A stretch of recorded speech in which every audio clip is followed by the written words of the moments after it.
shoes to fill, and doing his part, playing the Sieger on the Caitlyn. Hey, he had top damage as a team that game, played pretty well from the backside. Who he actually has continually impressed. I remember casting him in Challenger a year ago on Fusion and just repeatedly sort of not being very impressed by him, and he's been steadily growing to where, look, he's holding up against Bjergsen in the final and doesn't look like he's overmatched at all. Yeah, and now we have to look at how these teams adapt, having switched sides and also having gone through that entire first game. Looks like the Soraka ban is going to be here to stay, and because the game was so close, I'm really not seeing many major differences in the ban phase thus far. Yeah, I mean, they also threw another ban at Aphromoo last game, and the Bard ban, you know, taking away 2 range supports from him, just went over to the Morgana. This time around, let's see if they also leave Echo up on field for Hansar to pick. Maokai is, again, not going to find himself in this game because Darshan does not really have a good history with the champion. He does play the champion, but... There's the pinch. This is the big one here because if Graves gets banned, it's Nidalee against nothing. If Graves doesn't get banned, it's Nidalee against Graves. So either way, it's some kind of a jungle pinch where you're getting one tier list higher. Well, I mean, or if, sorry, Nidalee is banned, it's Graves against. There's also like Echo that can come through very easily. Of course. There's a lot of things that are potentially getting pinched here. I mean, TSM one of the best options for CLG is to just ban a target ban and then take 2 power picks and giving TSM 1 because there's so many of them up right now. All right. It feels like, but they do Graves, Nidalee. Graves is a really high priority right now. It's still a pinch though because it's either Echo priority or Graves priority. Well, Graves is the single most contested champion in pro play in patch 6.6 right now. TSM have had great games with that on Svenskeren. It does leave that Echo Poppy grab that CLG was so happy to do before. It's also a flex pick. You can move him around. Hansar can also play a very mean Graves, so good opening here from TSM, I think, even with, you know, Echo, Poppy, Trundle, everybody's still up. Yeah, I mean, there's, like you say, so many things up. They could just go with a quick Echo and Poppy right now if they wanted to, and then either have Hansar play Graves or put him on Gragas again. Because last game, even though Gragas has some mid-game impact, unless you're landing perfect ultimates in late-game teamfights, you're a non-factor. And Hansar was not landing ultimates in late-game teamfights and was a non-factor. And keep in mind, you still get to play Morgana against this, unless the All-Star wants to take that one away. Aphromoo gets to even further stymie that playmaking here. And we'll see with Graves taken off the table. You've got a while to go for your junglers, most likely. CLG looking to take these same champions again. Early round Caitlyn as well. Yeah, they're going to steal it away. I like it. Well, Stixxay, and force Stixxay to get a little bit closer. They want to try and punish his positioning. There was one opening. Oh, excuse me. What are you talking about? They're preventing that strategy from TSM. Caitlyn's been Stixxay's best champion, in my opinion, in the playoffs here. The 2 times he's played it, he has very good games. And they don't care if Doublelift plays Kalista based off of this, because in the late game team fights, they're confident in their ability to outrange and outplay. They got me too with the little ode to Doublelift there. Kalista hover, tricking him and tricking me. Saying, hey, Doublelift, do you want to play Kalista again? Yeah, go for it. Go for it, bud. All right, well, Poppy does get grabbed away. I think no real big surprise that if that's left on the table, TSM going to snatch that up as quickly as they can. So most likely top lane Poppy and jungle Graves here for the TSM lineup. This time around, though, Alistar is the beloved support, even though Braum was up from last time. Insta-lock on the Morgana, and now Rek'Sai here for Smithy in the jungle, leaving mid lane for last, presumably, depending on where Echo goes. Yeah, so they do go with Rek'Sai, which is a bit of a comfort champion during the regular season for Xmithy, but I would almost expect them to run Elise with the rest of the poke that they have in this team comp. Bold though, looking to do some counter jungling. Smithy definitely is, Smithy definitely is taking a hit for the team as far as the jungle champion pool comes down to in champion select here. Oh, and a very quick last round here from TSM. So Doublelift has a lot of protection now. Doublelift and Svenskeren probably. Because Svenskeren, last time he got Graves, he was a giant carry for the team. They're great persistent damage, physical damage dealers here. The jungle marksman, the AD carry marksman here for Doublelift with his another Kalista game for him. And the Lulu to buff them up could be very, very successful, as well as injecting some magic damage to the lineup. Yeah, I really do love the Lulu here getting options, because Graves is always this champion that since he's building Bruiser and he's building things like Death Dance and Maw, he's fighting this curve with trying to deal enough damage while being just tanky enough to lifesteal sustain through the fight. And if you have a Lulu shield to rely upon, even if you get a little bit behind that curve, you're going to have that extra boost from the Lulu, and he'll be able to keep putting out the damage and lifesteal back up. Exactly, you'll get it back here. So CLG making a few small changes to the lineup. Corki gets grabbed up now for these guys here. So once again, a last pick Corki red side, but this time it is on Counter Logic Gaming. So TSM hoping that Lulu from Bjergsen can buff up the teammates or maybe bully out the lane itself. Meanwhile, all of CLG's damage than the arms of Huhi and Stixay. Yeah, I mean, no real surprises here. It's TSM again focusing heavily on team fight. And CLG with the Rek'Sai jungle pick, it does give them that extra global pressure they're looking for. You know, you may be questioning maybe the Elise a little bit more gank pressure, but Rek'Sai does add another option. You know, he also was one to play Udyr and go split pushing late in the game. So this is another champion that Smithy can actually add some split pushing pressure as well. And I also feel like CLG's picked a lot of poke to go around the split pushing Echo. This time it's going to be the tank Echo, most likely, for Darshan in the top lane. And I really love Echo in the hands of anyone on CLG just because it relies so heavily on the flanks in the team fights. And since CLG plays the whole map so well, it's super dangerous. I'm a little surprised they went with the Soraka and the Kindred bands again and let the Echo go through, and also didn't first pick it. I think it's the highest value pick in this matchup. Yeah, well, that was the game that TSM Everybody's an went Echo for. player. Yeah, hoping to pinch the Graves jungle matchup, pushing Smithy down to Rek'Sai. So we'll see if it's going to work. If you think TSM got this one in the bag for game 2, tweet hashtag TSM win or send it to hashtag CLG win. Tweet at Lil Esports with who you think it's going to be. But we are here into game 2 of the North American Spring Finals. CLG's up 1-0. TSM looking to bounce back. Let's see if they can do it.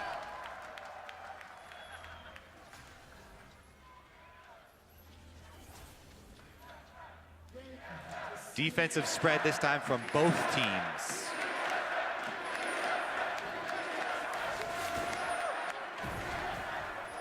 A little trading early as well.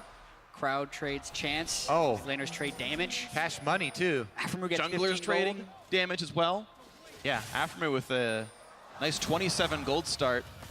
It's got to feel good. Yeah. Yeah, TSM learned last game. CLG aren't going to play into the normal pattern that they had so long in the normal split of invading and looking for those deep wards. It's actually one of my favorite parts of separated best of fives when you have a lot of footage on another team. They have these really interesting level 1 plans. They know based that you on the know expectation. that you know. Well, but that's so fun to me, the game theory around the blind choices you have to make based on your expectations of your opponents. And CLG, That ward does see them. yeah, Speaking of expectations here.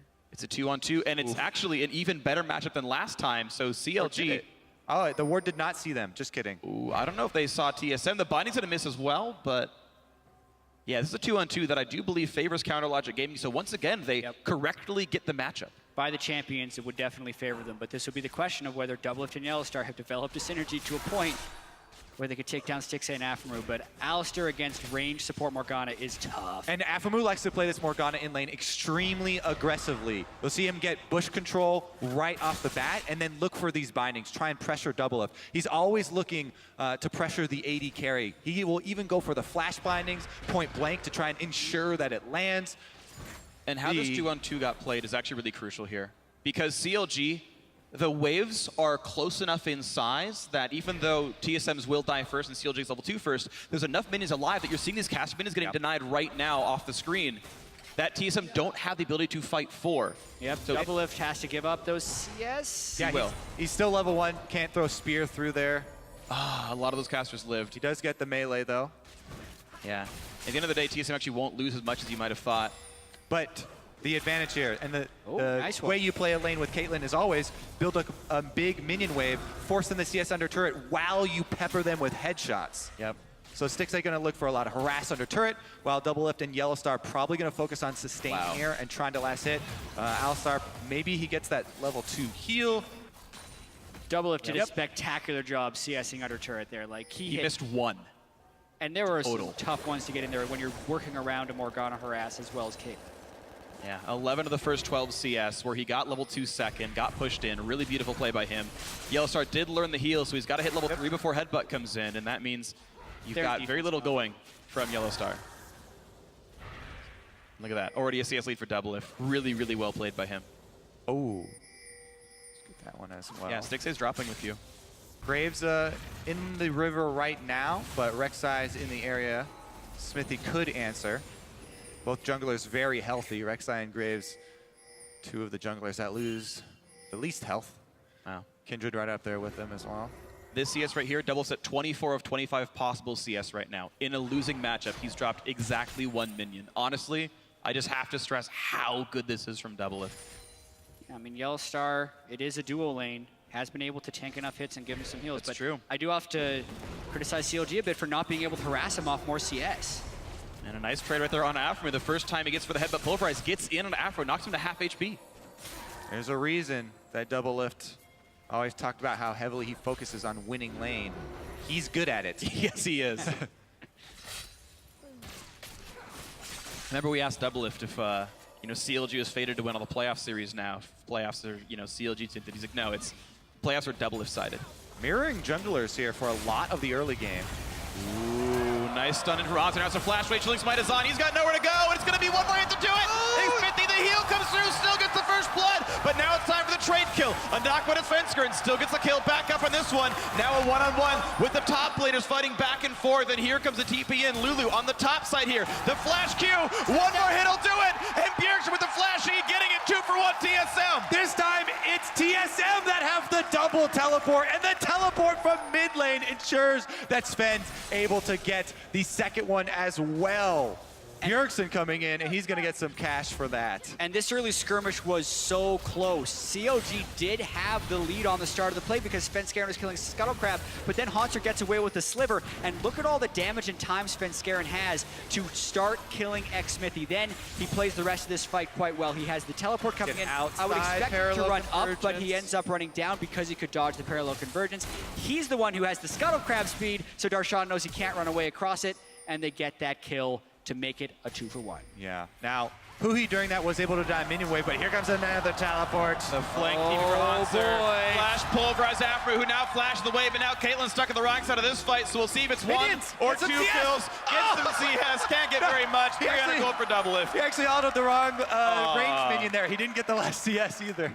Miss one. At least Afro lives, but it's a 3-kill start for TSM. Yeah, that teleport, though, from Hanszer is a monstrous sacrifice as far as laning potential. He didn't pick up the kill in the top lane on either one of them, and Darshan used to teleport to get back in lane. So that's why he knew the teleport couldn't be mashed, but that also means he's going to fall well behind in CS. That's 2 to 3 waves dying to his turret in the top lane. Yeah, Darshan should crush this 1-versus-1 now. Yeah, which I think is actually more valuable than the kill on a double lift early. Ooh, they were prepping for that dive, CLG here, but Hanszer dives under the turret, and they cancel the plan. Yeah, well, it's still going to be a 10-minion lead, which doesn't suck at all for Darshan. So the end point here is a 700 to 600 gold lead for TSM, who should be up 900 gold via kills. So you can't feel too bad for them. Yeah, both of the teleports did cost them minion waves. Yes, there were of course. 2 top that Hanszer lost, but Bjergsen also lost one as Huhi shoved in. It's just quantifying the cost of the TPs. Yeah. It's, of course, still a lead for TSM. You can't really hate on that one. Boy. You're seeing it tempered a little. So he sees Svenskeren. Level 5 Graves. Level Ring around the rosy. Oh my God. That's funny. Well, he was spotted by the ward anyway. Otherwise, it would have been a really sneaky play, and he could double back for a gank. It's really hard to sneak up on Rek'Sai because Tremor Sense. Right. Yeah, well, Rek'Sai got spotted by the ward, unfortunately. And either way, CLG down on items in both top lane and jungle. You see Ruby Crystal to Spectre's Cowl and Longsword versus Not. And that's the benefit of the early kills you're getting here, and the fact that Hanszer got to recall off the bot lane gank. Nice damage from Double Lift. He preps the Ren on a minion, then Qs forward and pops Ren to do damage to Stixxay. Tries to trade, but Stixxay got out with the 90 caliber net. Once again, back to the 2-on-2 in the lane. Look for the level 6 advantage as well down on the bottom. That's huge for that duo. And we'll see if the hard engage can come in. It's going to be on how good your Black Shield is against Pulverize and vice versa. Yeah, and this will be whether or not TSM gets to push that gank advantage from Hanszer. It's looking really strong. Oh my God. But in a Pulverize trap, hits Double Lift, Dark Binding, it's Yellow Star. But Double Lift sadly misplayed the rend resets, didn't have it up for the fight. Well, yeah, I mean, you want to ideally get one into a minion so you can also reset, but he used it early for the slow to get, what, 4 or 5 more autos in? Oh, sure. I'm not saying it's a bad trade, just unfortunately couldn't get the reset when going for it. Yeah, I mean, if you take the time to throw one back at a minion, I think there weren't any in range. Yeah, it's always a cost you take. Unlucky.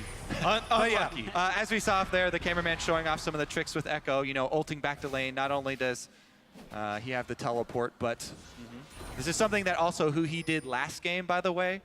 Yeah, it was impressive for him to keep up in CS in that lane. He was using everything to get back there, teleport, ulting back.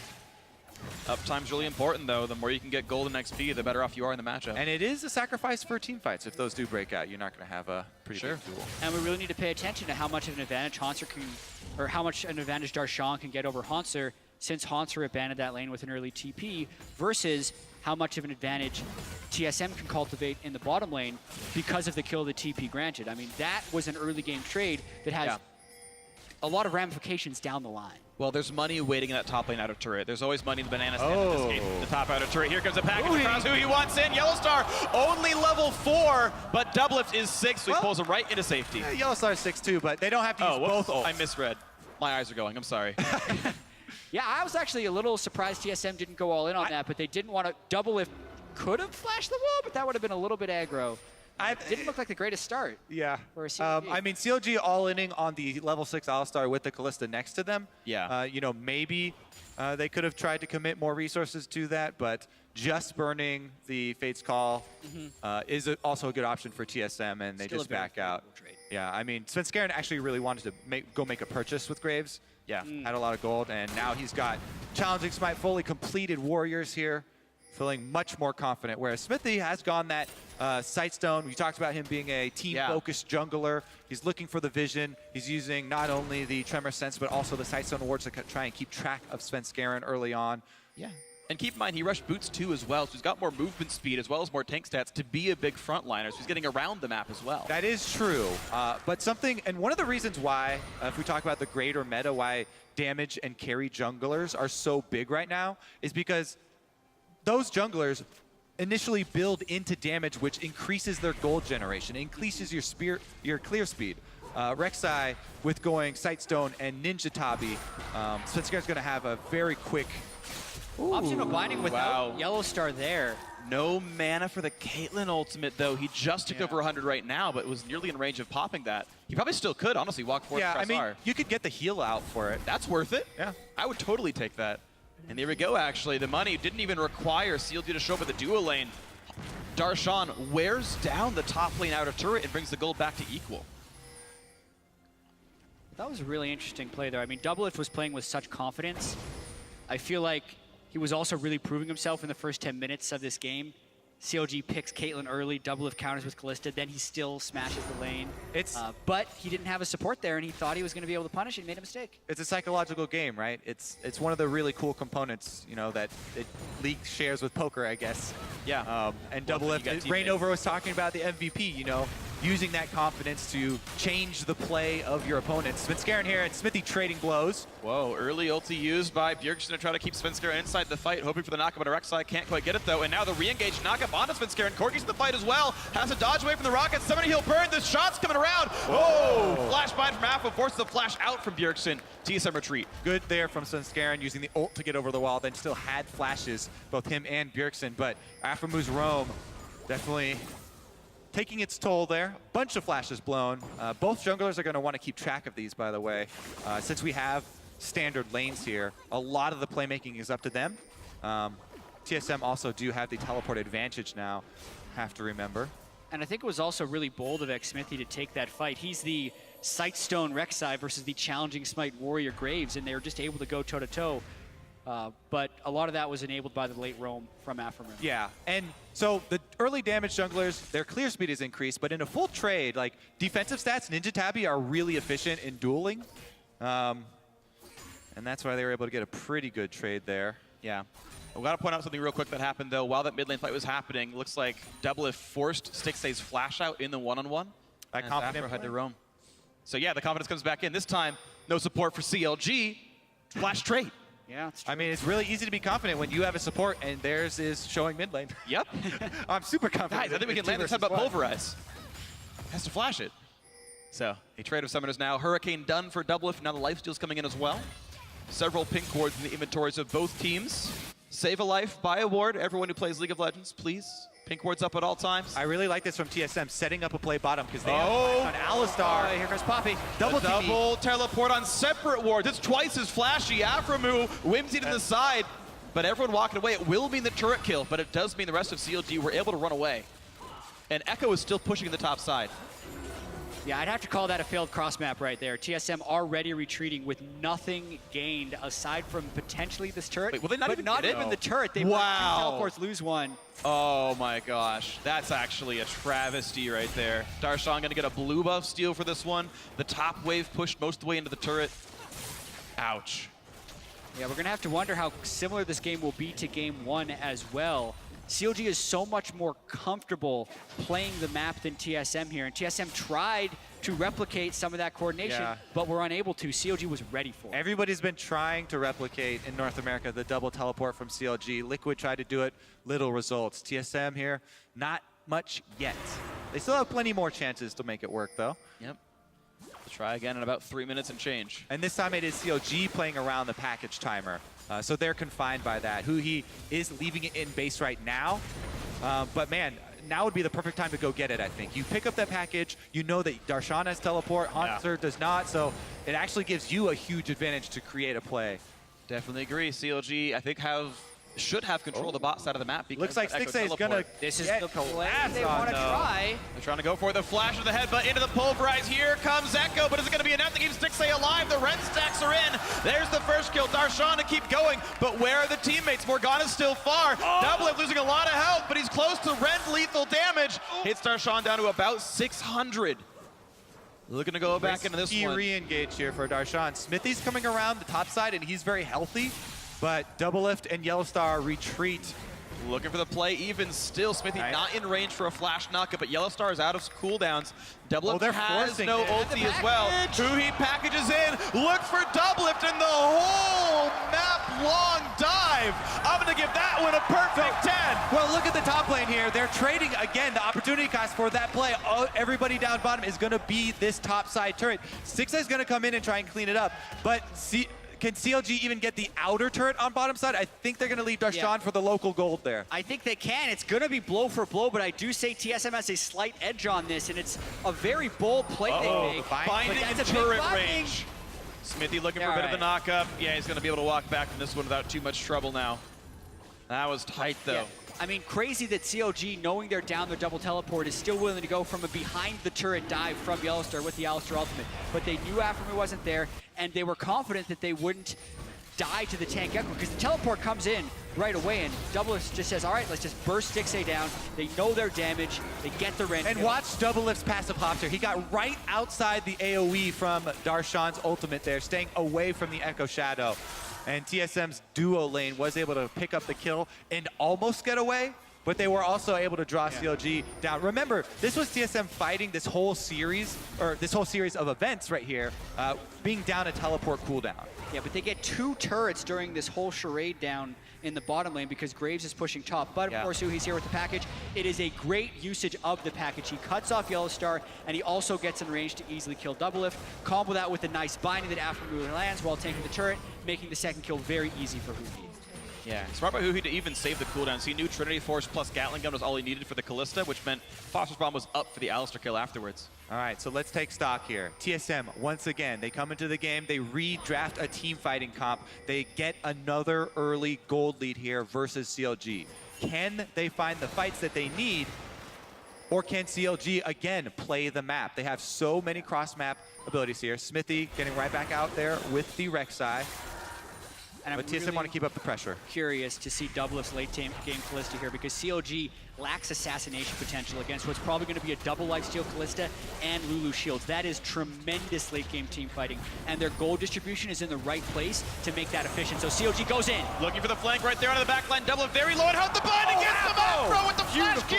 Now to keep going to this one, a headbutt. Gets Smithy out of the fight, and now a flank is in for Hanser. But it's a 5v4. Afro's going to land a double stun, and there's plenty of attacks coming out from Stixay. But still, it's not enough. Still in and Hanser is crushing up on the side, doing what damage he can. It's a 1-for-1 overall as Afro and Doublelift are both dead. The chase continues. Hanser on the right-hand side. Bjergsen's going to be in range for more. There's the glitter lance slowing down Smithy. The stun into the wall. Make that a 2-for-1 for TSM.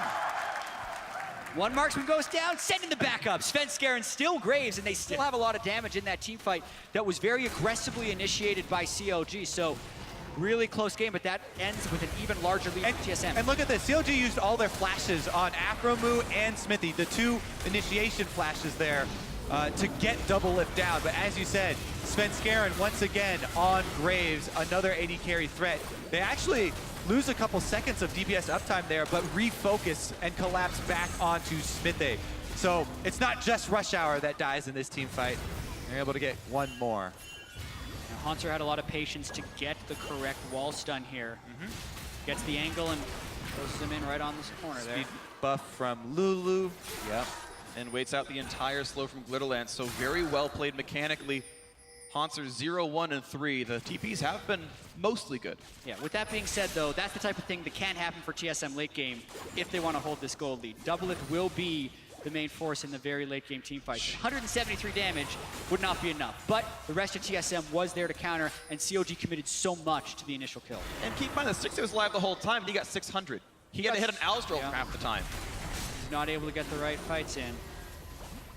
Caitlyn Trapp's doing a lot of work here, making it difficult for TSM to move up. Although TSM have a great team fight, they're very short-ranged. It's very, very difficult for them to get inside this CLG comp. If CLG can just play defense at their turrets, they're fine holding off these waves. And TSM need to focus on the neutral objective control, getting that vision down to play the map. Now Smithy trying to take away the blue buff that Bjergsen wants, but knows that the rest of TSM is coming, so he's got to give that one away. Only takes the little baby Sentinel, and it's only a little bit of golden XP away. Bjergsen gonna grab that one easily as he moves towards his third item. The standard Lulu build at this point of Frost Queen's Claim into Lichbane, it's a ton of movement speed, and a lot of movement speed delta as well with the on-active slow. Yeah. It also adds another artificial AP scaling to Lulu, which is what TSM need. They need an AP threat. Bjergsen on this Lulu can't just be a babysitter, because Smithy's going full tank Rek'Sai. And they want to keep him a little bit honest and try and make him not build full armor. As of right now, it's a great option for him, and he's doing it. But it's going to be Bjergsen trying to get as many autos as well as glitter lances through Smithy into the back line, because he's the one doing the magic damage that's going to have to try and take him down. He's going to hope he can do enough. I like that he's got a Dark Seal, by the way. Corki actually has pretty decent AP ratios. So I like that he's building AD, and it's like, well, my spells do more damage too, don't worry. Seems like everyone wants a Dark Seal nowadays. It's a very good item. You can stack it up on Corki. Yeah. Pretty effectively. Last game on Corki, Bjergsen built fully offensive items. Still only had one death. Fuhi. We'll see if he goes Kamikaze with the package, which is an option here, and then he loses Dark Seal stack, so less likely. You can try and get out with your second Valkyrie, your flash, and your heal. Yes. He's got most of the things up right now. His heal is almost coming back.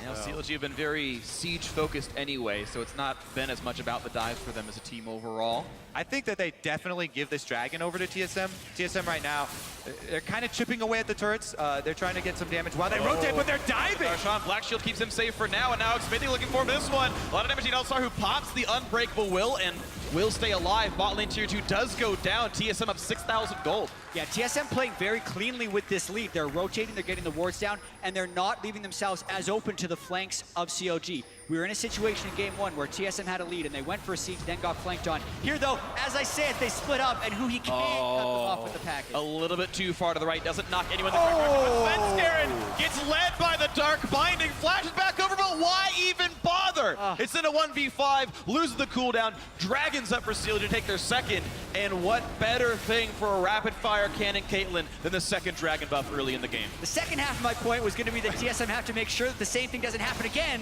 where they split up and get flanked by CLG. But that's exactly what happened there. The Dragon doesn't even go over to TSM. They could have just 5-man back towards the Dragon and taken it easy. As we were saying, that's why I didn't think they were going to get these turrets, but they committed so much to the dive on the turrets. Alistar not having ultimate up for that, and everybody spreading out as the package came in. This is really big for CLG to actually get that second Dragon, and TSM still sitting on 0.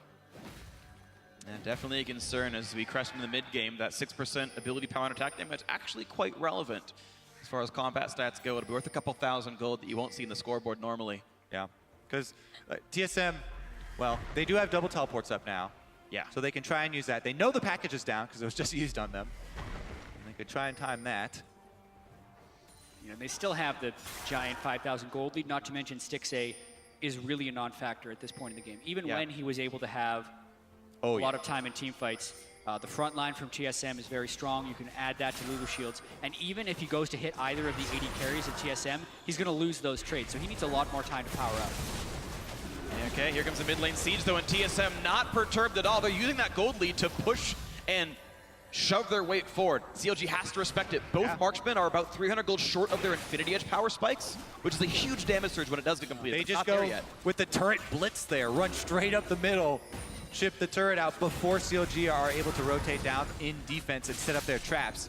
If you play against Caitlyn, yes, in the same lane, it's really annoying to get through those traps, but if you keep moving and switching between lanes, force her to pick them up and walk all the way over. Yeah, she has to set up for about small openings. 10-15 seconds, depending on what rank the ability is. 6A did, in fact, fully max built over Peacemaker, then 3 points in traps. And importantly, this time, TSM are satisfied with just that damage that they got, a small chunk off the turret. They don't overstay and give up a couple extra kills here. Well, that gave some nice breathing room, though, for CLG. Both Infinity Edge is now done, so Huhi and Stixay are online to be real threats. Randu and Zoma done for Smithy. Even though we're seeing Bjergsen build what ability power he can, you have a heavy armor tank in both the top lane and the jungle. No one's getting MR yet in any meaningful way on CLG. Randuin's when there's no crit AD carry, no crit of any kind on the enemy team. Yeah, it did get recently. I know it did get recently buffed, so it's an efficient item. But there are, small min-maxing things that you can do with the other armor items to get a tiny bit of extra utility. Still a general good tanking item. It looks like TSM's going to continue with this group siege strategy. It's going to kind of be on CLG to stall this one out and wait for their opportunity. It's something they're very comfortable doing, but this is a larger deficit than they faced at any point during the first game. Well, then CLG has to claw their way back into this one if they want to keep this series with a CLG lead. SoloMid looking to tie this one up 1-1. If they can keep this going, honestly has looked good so far in the game, and the double TP should give them a mid-game rotational lead as well as we press 26 minutes. What TSM really want is a fully engaged team fight. They need a full commitment from CLG into a team fight somehow to spark that. But they don't really have too many tools for the impetus to do that, so that's why they continue to try and blitz these turrets. Oh, have a pulverize on Smithy. Yeah, but Yellow start down a bit low. Binding hits Bjergsen for some decent damage. In comes Darshan, taking a lot of damage, gets the shield back up, and nearly kills on the Alistair, but now to run away. The knockup's are ready. Who's gonna, what? Haunter, it's nobody at all. And the re-engage comes in. Bjergsen, it's 2 kills so far. Make that a third as Huhi goes down. And nothing for Smithy, a 4 for 0. Yeah, Haunter didn't want to hit them because he didn't want to give them a free ticket out of the fight. And TSM take their lives. Instead, they're gonna run straight through to the inhibitor. They combo through. CLG couldn't get a clean first initiation, so the re-initiation and the team fighting and the gold all come out big for TSM, and they get a full push down the mid lane. Yes, CLG may be good at playing the map. Oh, Aframu gonna get chased down here, actually. Binding onto one and just running away to buy time. To be honest, Aframu's buying time because the game could have ended on the other side if Aframu didn't sacrifice. The sacrifice there. Sacrificial lamb. The game may still be over, just not yet, because this is 10,000 gold and a Baron. Baron's going to be going down almost for sure. CLG would need a minor miracle to save this one, but they might try. You never know. I have to say, this is such a good second game from TSM after the first. CLG has to try to stop this. All in. Can Poppy stop Rek'Sai from getting in? No, she cannot. They're inside the pit. Plenty damage to Echo. Pops the ulti. Now Smithy is stuck inside the pit. 2,400 HP. Down goes Smithy. Now Caitlyn's in the fray as well. Here comes Huhi. This is the fight that CLG needs. They get one so far, but it's still going TSM's way. Stixay, the last one alive. He's not going to live much longer. TSM win another fight. And CLG commit everything for that. That's going to be game. Yes, in game 1, CLG could play the map, but the only part of the map TSM have to play is mid lane. They got all their advantages there, and they're going to go straight back up to the Nexus. A Baron buff, Haunter, and a super minion. That's all they're going to need. TSM looking to close it out. Yes, such a bounce back game for TSM. They stayed calm, they stayed collected. They stayed with their mid strategy. The whole game, they were just up and down that mid lane. CLG could not split push, could not team fight. TSM takes it to 1-1. The individual plays triumph. Another great game from Bjergsen and the rest of TSM. Another early game lead, this time capitalized. CLG had no more miracle flanks. TSM had solid team fighting, a great game plan, and they got a big enough gold lead to just run straight up mid lane and force through the turrets. They kept blitzing those turrets, chunking it down, and then forcing the initiation, the dive with Alistar and Yellowstar as the point man, tanking the turret for them. Yeah, I also think because some of the early team fights went TSM's way, Darshan was never able to get pressure in the split push, so Hanser could always just match, which meant CLG was really just left with options of trying to counter the siege in the mid lane or force the team fights, and they weren't able to do that. So it was very clean there by TSM, aside from that one little slip up towards the Dragon. Yeah, honestly, just impressive stuff by them. Individual skill, I chalk up as the primary reason here. The entire reason TSM had this lineup was to grab the best and brightest that they could. Another English language team, that's what sort of the NA team sort of realized a lot of through 2015 is get players who all speak the same language, that the coordination's there at the beginning, but it still took a couple months for TSM to get on the same page. Once they were, though, those lines were easy to read, and they were just playing so well together. It's also, you know, the effort that both teams are putting in. CLG are drafting this way, and they're trying to execute a completely different strategy, going around the outside, whereas TSM, which want mass as much gold and just go straight up the middle in their team fight, this time we saw TSM get the better of them. Yeah, so well played by TSM, good team fighting by them, and a great game 2, a sub 30-minute victory, very impressive by them. So now we're going to check what the analyst has to break down the game a little bit further. Thank you very much, gentlemen. 1-1 in the series now. TSM bringing it back.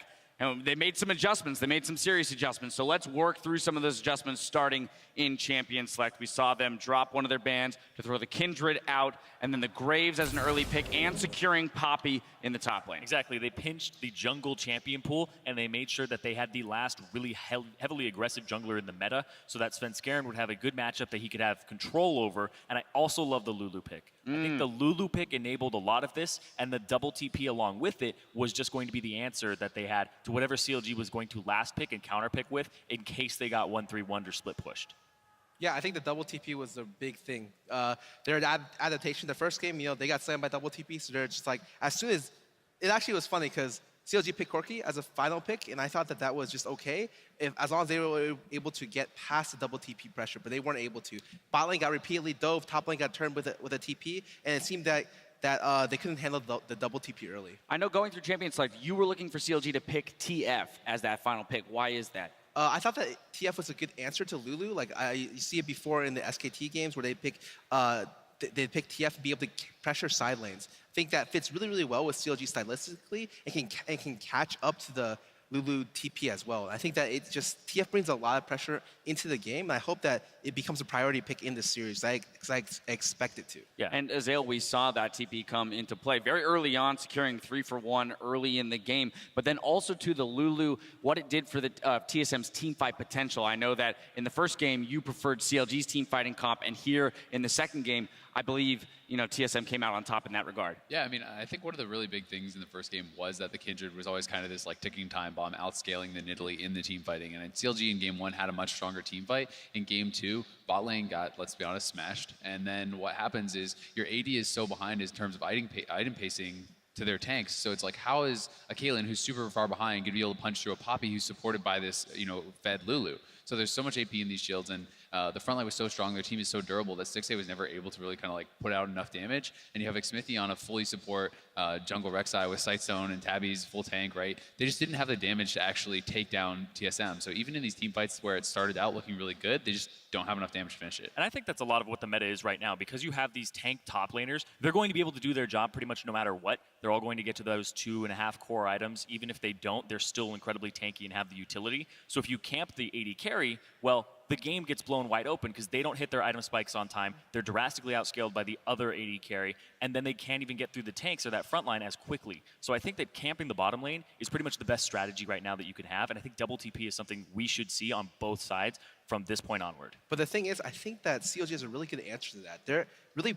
well known for their lane swaps, and I think if they just lane swap away, they don't need to have a laning phase where double TP even comes into effect. You know, they just trade the 2 outer towers, and they're able to skip the laning phase and get Caitlyn to the point where she hits mid-game with a decent amount of items. If she falls behind when she's in mid-game, you're right, she can't punch through tanks at all. But like you saw the first game, if she can reach her 3-4 item core, tanks are nothing to her because her long range outranges everything that the other team can throw at her. Yeah, she has to get to that point, though, and that's the thing is Doublelift and Yellow Star, they seem to be way more on the same page coming into playoffs that they want those 2-on-2s. They want to be able to go head-to-head with you, and even in the Kalista matchup versus the Caitlyn, he was able to get a CS lead early despite being pressured under his turret, and was able to actually come out with a little bit of the lead from the laning phase, and we saw Stixay pretty much win Doublelift his 2 items, sitting on just rapid-fire cannon. Now, in general, TSM looked very comfortable in the standard lanes. I mean, Hanser able to TP multiple times out of the lane without getting into too much of a deficit CS-wise. Azale, I know you had some criticisms for CLG in the fact that Darshan wasn't able to punish that harder if he wasn't going to follow the TPs. I will, and I mean, compliments to Hanser as well. I just felt like he controlled the waves better than Darshan did this game. And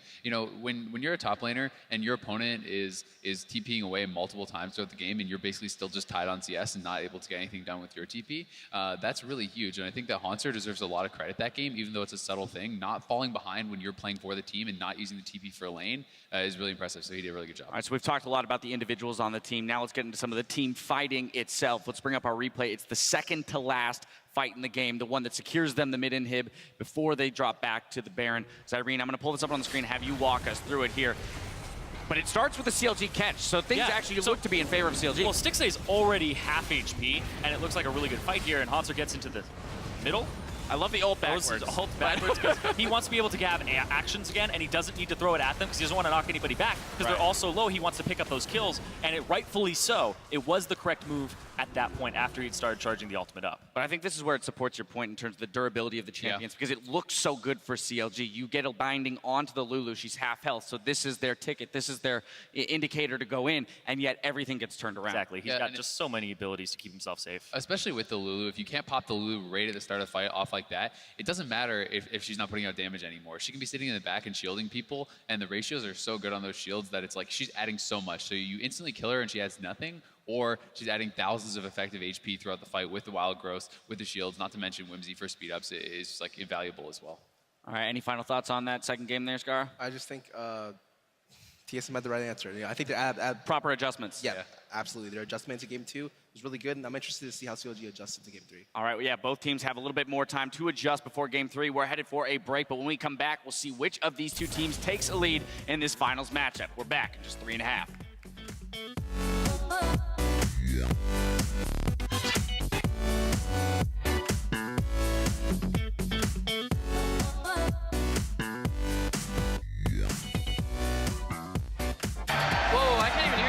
Yeah.